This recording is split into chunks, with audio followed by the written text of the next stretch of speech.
yang dari Tuhan. Pada waktu Yudas dipanggil oleh Yesus, kita tahu dia mengkhianati Yesus.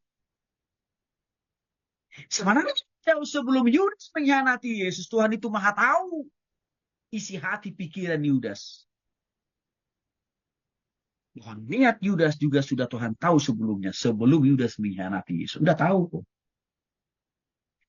Tetapi Yesus memberikan ruang dan kesempatan pengampunan dan penerimaan kepada Yudas. Dengan cara apa? Dia membasuh kaki Yudas, lalu melap sampai kering. Harapan Yesus waktu Yesus lakukan itu kepada Yudas supaya dia paham, supaya dia mengerti, supaya dia bertobat sungguh-sungguh kepada Yesus. Tapi sayangnya ini tidak dimanfaatkan oleh Yudas dengan baik-baik. Maka tetap aja setelah kakinya dibersihkan, tetap aja niat jahat untuk menjual Yesus ada. Mazmur 41 ayat 9, Yohanes pasal 13 ayat 11 sampai 12 mencatat itu dengan sempurna.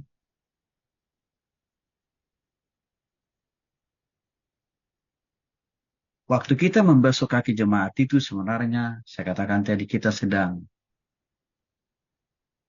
menegur dia, mengingatkan dia dengan cara halus, tapi nancap.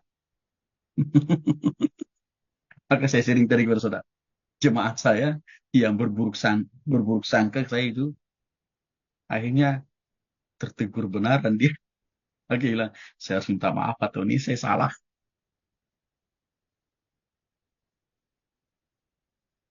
Pembasuhan kaki juga kalau kita tarik maknanya dalam rumah tangga Kristen, apalagi dalam rumah tangga gereja, sangat besar dampaknya dan manfaatnya. Apa? Karena esensi pembasuhan kasih itu adalah melepaskan pengampunan, melepaskan pemaafan. Jika kalau gereja melakukan ini, maka rumah tangga Kristen akan selamat dari yang namanya konflik, bahkan perceraian. Pendetanya mengajarkan konkret cara memaafkan, mengampuni, dan menerima orang tersebut dengan membasuh kaki.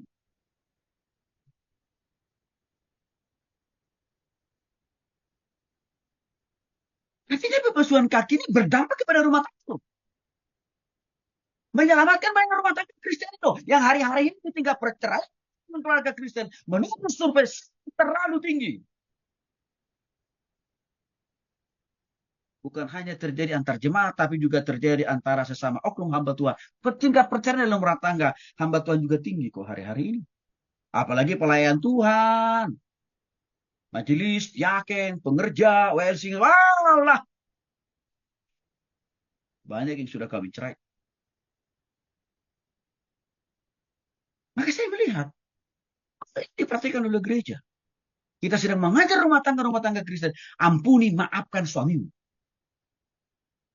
Maka dari dulu Bapak Ibu sampai sekarang sampai Tuhan Yesus saya akan tetap pegang prinsip.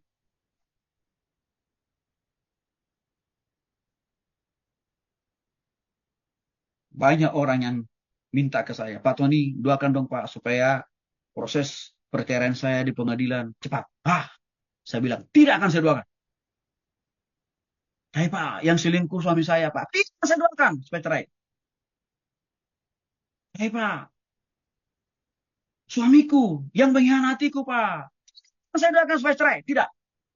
Lalu apa? Bertobat.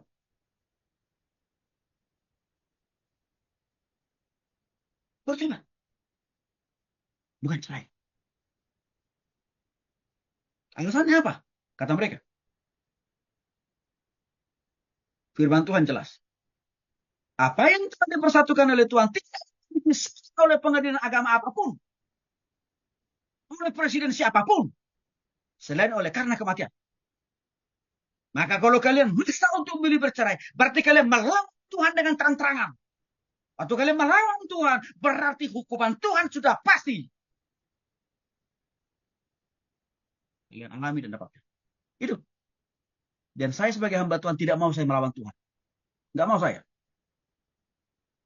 Karena saya tahu, waktu saya melawan Tuhan, saya tahu akibat dampaknya sangat besar. Maka saya tidak mau melawan Tuhan dengan merestui, menyetujui perceraian kalian. Tidak akan. Apalagi memberkati. Boro-boro. Jadi gimana? Tobat, tobat, tobat. Dua-duanya tobat. Kenapa suamimu selingkuh? Karena suami belum bertobat. Kenapa istrimu selingkuh? Karena sama-sama orang-orang berdosa. Itu aja kok. Maka akar persoalan yang tidak selesaikan. Apa itu? Bukan cerai. Kalau cerai nambah dosa. Saya konsisten itu Bapak Ibu. Nah itu. Makanya pembasuhan kaki kalau kita tarik ke keluarga.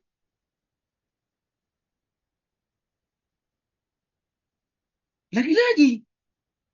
Kalau pembasuhan kaki ini dilakukan. Ya. Dalam gereja. Wah. Kesalahpahaman jemaat kepada pendeta. Selesai itu. Kekesalan pendeta kepada jemaatnya yang menjadi troublemaker. Termaafkan itu. Kita memaknai prinsip pembasuhan kaki, memaafkan dan mengampuni. Maka saya lihat, gereja masih akan tetap subur perpecahan. Masih tetap subur.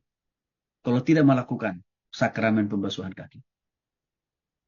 Karena Yesus sudah memberikan perintah dan bahkan sudah memberikan kepada perintah. Basuh kaki menandakan kita bagian dari dalam Tuhan. Pasal 13 ayat 8. Petrus terkejut saat ia mendengar Tuhan berkata, jikalau aku tidak membasuh engkau, engkau tidak mendapat bagian dalam aku. Karena ia menyadari bahwa setiap perkataan Tuhan adalah kebenaran yang sangat penting. Maka Petrus pun akhirnya rela untuk mau dibasuh kakinya. Tadinya dia agak jaim, jaga image. Tidak mau merepotkan Tuhan Yesus. Atau apa? Segan sama Tuhan Yesus, maka dia tidak mau kakinya dibasuh kakinya. Tapi setelah Tuhan mengatakan lebih jauh, lebih tegas masuk tujuan pembasuhan kakinya, akhirnya dia pun merelakan kakinya dibasuh oleh Yesus. Matius pasal 5 ayat 37 dan Matius pasal 24 ayat 35 dan seterusnya. Artinya apa Bapak Ibu? Kalau Petrus tidak mau dibasuh kakinya, berarti ia tidak mendapat bagian dalam Tuhan. Artinya tidak mempunyai hubungan yang eksklusif, yang intim dengan Tuhan. Akibatnya apa? Janji-janji berkat Tuhan, penyertaan Tuhan, Petrus tidak akan dapatkan. Maka waktu kita melakukan pembasuhan kaki kepada jemaat, memulihkan hubungan kan. Yang tadinya buruk, ada prasangka buruk kan gitu dari jemaat ke kita, atau dari kita kesal kepada jemaat. Tapi itu kaki, kita dengan rendah hati para pendeta yang basuh kaki mereka. Wih, itu menghancurkan kesombongan, ego, dan kemarahan. Sehingga kita bisa hidup rukun.